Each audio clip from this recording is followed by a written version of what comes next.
I'm here to say therapy. In the black community, that word scares a lot of black men, because we're, Absolutely, yeah. Yeah. being vulnerable is different. How y'all doing, man? Episode 1, the other side of the badge. It's been a long time coming, but we're finally here.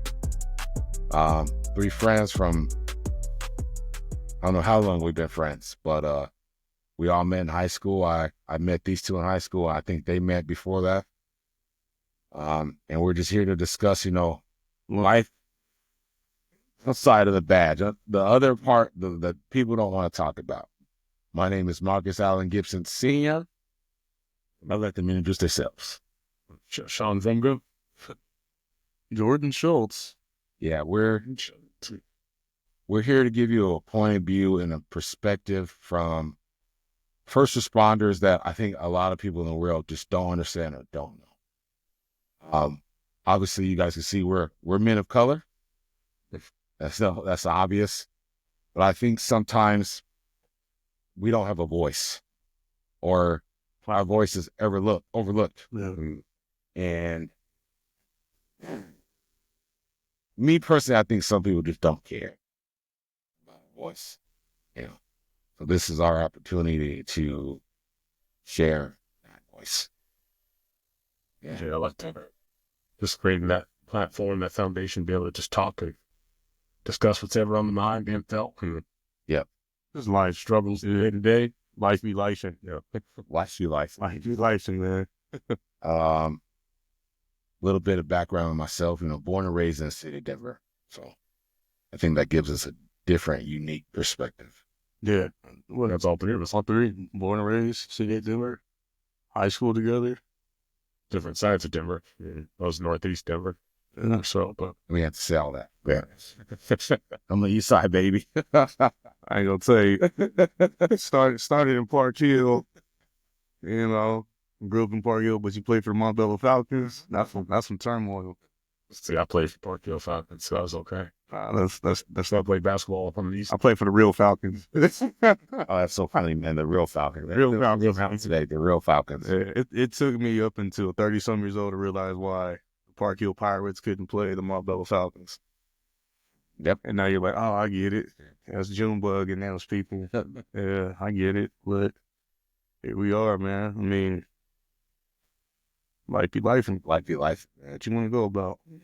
I think one of the first topics I want to talk about is just to the viewers, to the world, is day-to-day lives, especially when we come home and having to be fathers,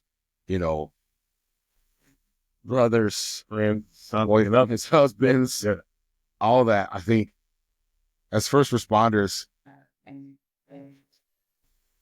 let's talk about our home and the things that we have to deal with on a daily basis. Just the struggle. Obviously, what we do, coming home exhausted, and it's tired.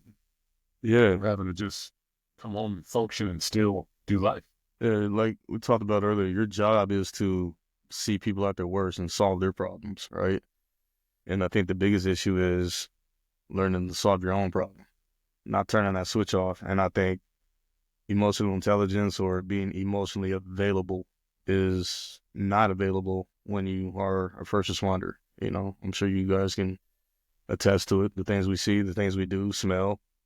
How do you turn that off and go home and give the unconditional love your family deserves? So it's tough. And I'm here to say therapy. In the black community, that word scares a lot of black men, because we're, Absolutely, yeah. Being vulnerable is different. Being viewed, I guess the stigma would be like weak, but I think that's the strongest thing you can do is take care of your mental health, for anybody, but let alone a man of color in society. And I just said not too long ago, it's okay not to be okay. So that's a tough statement. It's real. How do we explain? Yeah. It's hard. It's one of those easier said than done. Yeah. I want to be okay, but at the same time, no, you're not. Just trying to actually be okay. Yeah. I'm actually not. It affects your personal life, your relationship. I think that's like the first thing we were talking earlier. Me personally, recently divorced.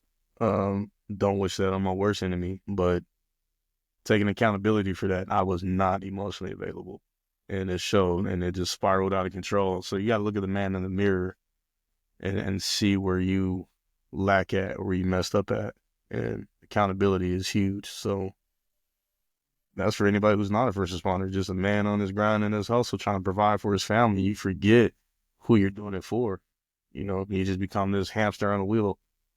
Would you say that's the number one thing is accountability over anything else? Or what is the number one thing? Accountability, but also emotional intelligence, knowing when to take a step back and realize where you take fault and when you messing up. So I understand accountability, but is it all of us to hold that title and hold that, like, you know what I'm saying? Like, within a relationship, just in life, I feel like we have to, it's on us to bring up the topic of accountability. We're the bearer of the accountability, We have to be accountable at work and we have to hold that accountability all the way home, man. Lay it on the table. And that's also been responsibility as well. Mm. I think that responsibility goes with it because we have to, as men, I think, hold ourselves whether you want to or not. accountable. But if not, you also got to be responsible because if you're not, then you're not going to be able to sit here and be able to tell the story today. Yeah, whether you want to or not. Is it more of black men though? Do we have that more? I think we got a little more. The mold. I think we have more that we carry just simply because of who we are. Society looks at us and already looks at us less than. Like you got to upload a certain image To do this something, and you can't ever take that piece of the cape off. You can take the accountability piece off. You can come home and say, you know what, today I don't want to do nothing to be accountable.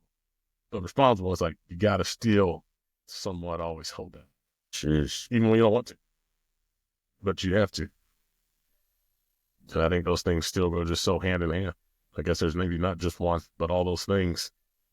Accountability, the responsibility, and those things. It's discipline. Yeah, it's the image, man. It's the you big, strong, tough guy, right? You don't break, you don't fold, but you carry the weight of the world, man. It's heavy. Yeah. So that image is tough, man. You're supposed to be, make a certain amount, do a certain amount, and it's hard out here for everybody, and not having a circle. I think that's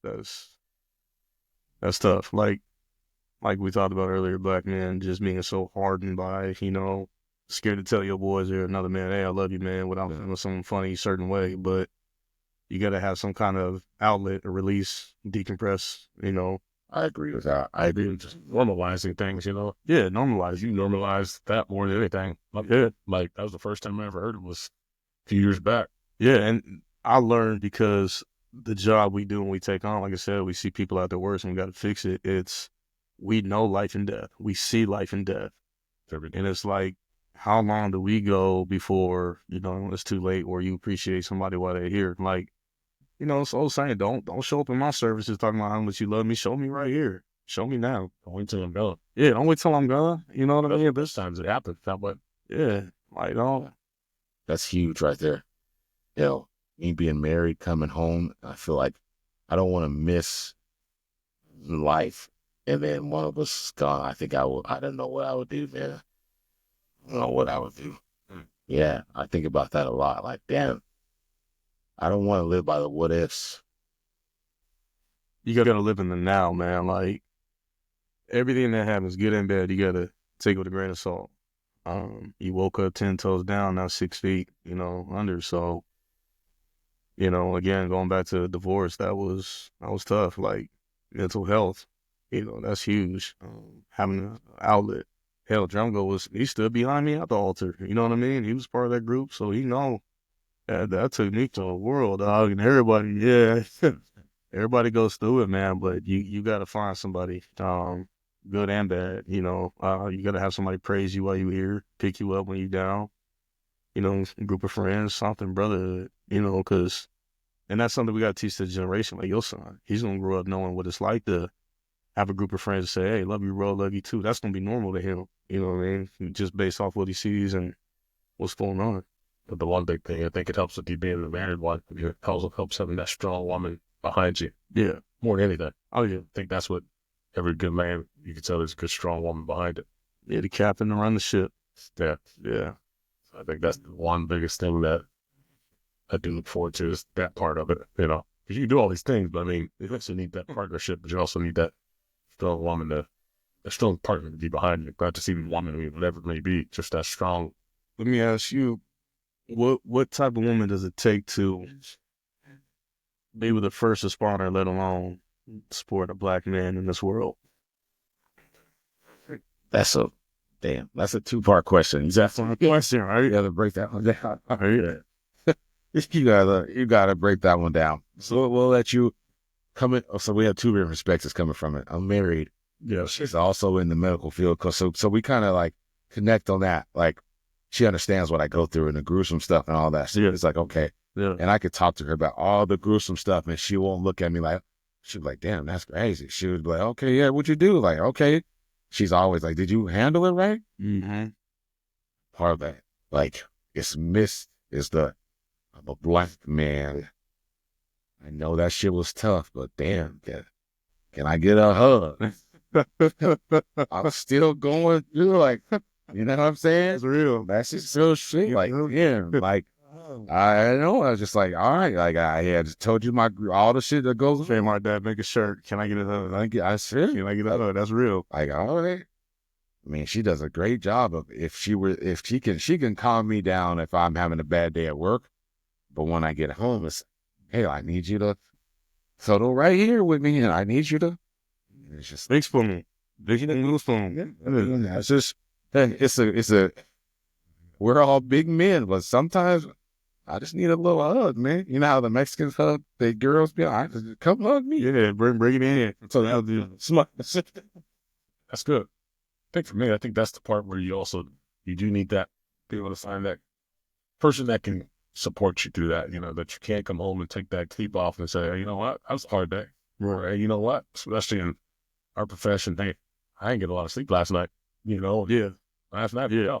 And I had probably 2.5 hours of sleep, and I just need to be able to talk about it and maybe get a hug, and I'm just going to sleep for now, you know. Right. It's just always responsibilities. You have to put kids, family, there's always something that has to be done. Wonderful. But I think that's what I need is that, be able to come home, you know, and you can take that cape off and it's a safe space to do it. Mm-hmm. Or then you can actually just be your true, open, vulnerable self at that moment, you know. Because I think that's what we do struggle as black men, not just because we're in these professions, but in general. I think we struggle with simply just coming home and being able to be honest with what we're feeling, what we're thinking. Security and peace. What's bothering me right now? I just need to be able to tell you what's bothering me right now. Yeah. And it might be you know, but at the same time, it just needs to be able to just tell you. Open it up right now. Let you know. I'm not trying to argue.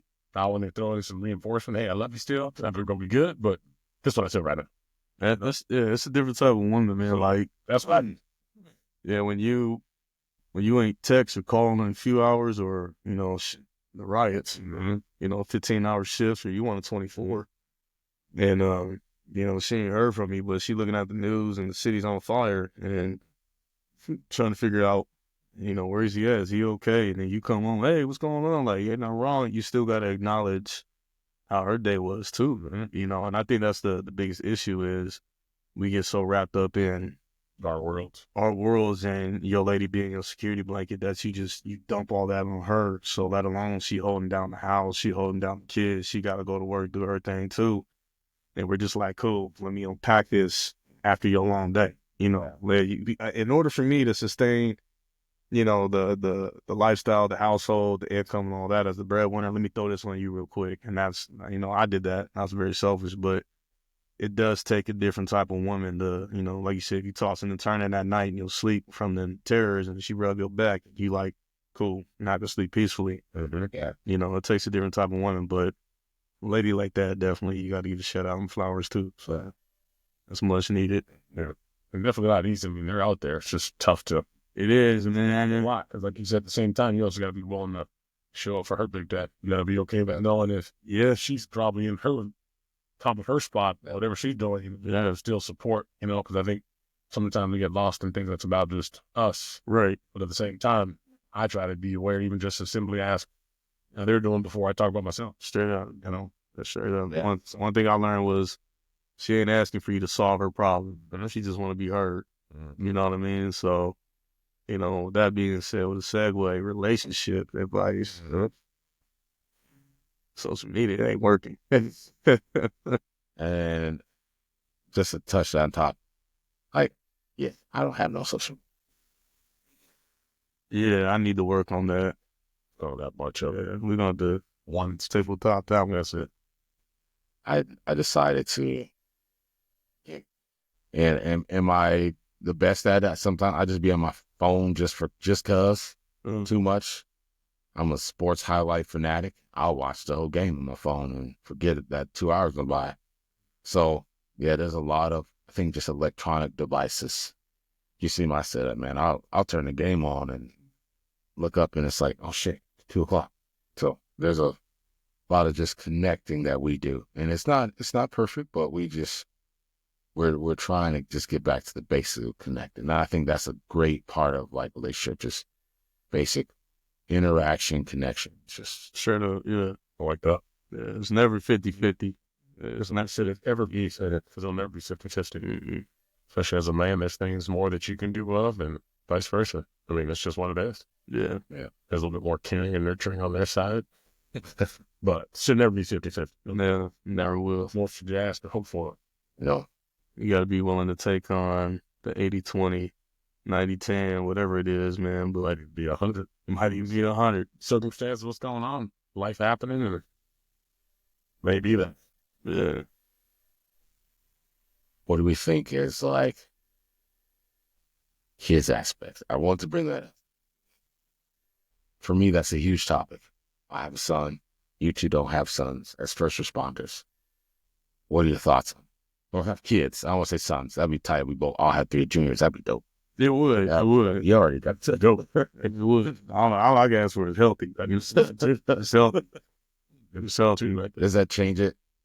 The dynamics? Because on top of everything that we just talked about, I also have to be there for him more than I have to be there for us, because he's looking at me as I'm Superman. So everything I do and talk about, he's like, so I got to know how to be there for him. How do y'all feel about that? Y'all, that's something y'all willing and up to?